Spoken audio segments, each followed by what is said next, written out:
Vi fandt Michael Hvidt, fordi vi havde fået fotograferet vores børn heroppe, og så kunne vi ikke lade være med at gå og kigge i de fantastiske bryllupsbilleder, unikke billeder, der hang heroppe i forvejen.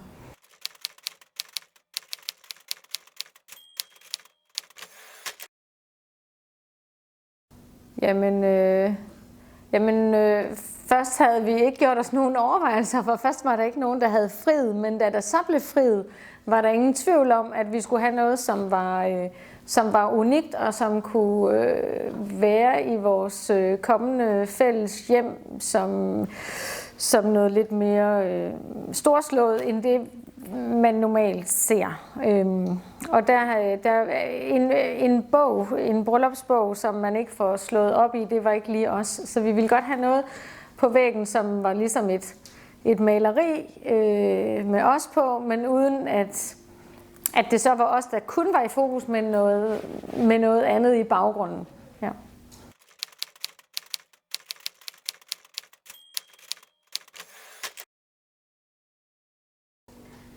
Jamen, samtalen betød, at vi var sådan helt trygge og vidste, at vi var i gode hænder og vidste, at vi havde valgt rigtigt. Så vi begyndte bare fra det tidspunkt, vi havde besøgt Michael og glæde os til at skulle på tur med ham. Det var lige før, vi glædede os mere til det end til selve brylluppet, fordi det jo ikke skulle foregå på selve dagen. Men vi skulle ud og rejse med Michael.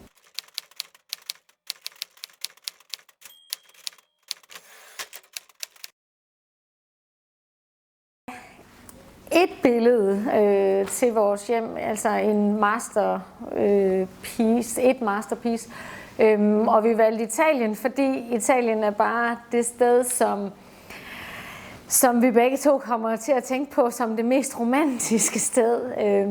Og så var det mere sådan eksklusivt at komme ned omkring den spanske trappe eller Trevi-fontænen, i stedet for måske lige Randers domkirke. Ja, der er ikke nogen domkirke i Randers. En kirke i Randers, ja.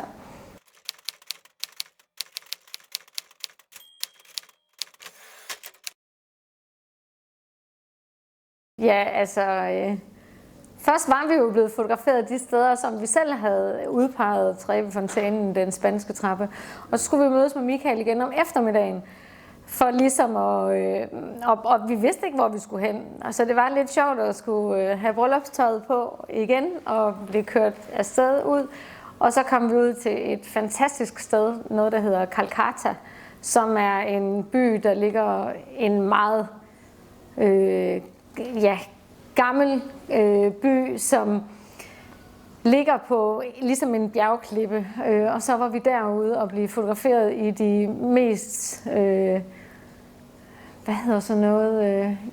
var i hvert fald rammet rigtig flot ind af vasketøj, der hang, og planter ud, altså i de små gader der. Det er svært at forklare, men det var ret ubeskriveligt.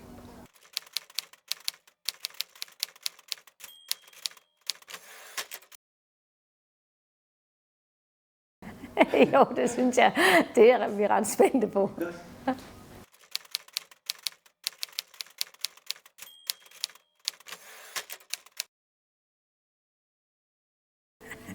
Jamen, det er jo det er fuldstændig vildt. Det er... nu glæder jeg mig bare endnu mere til, at de skal...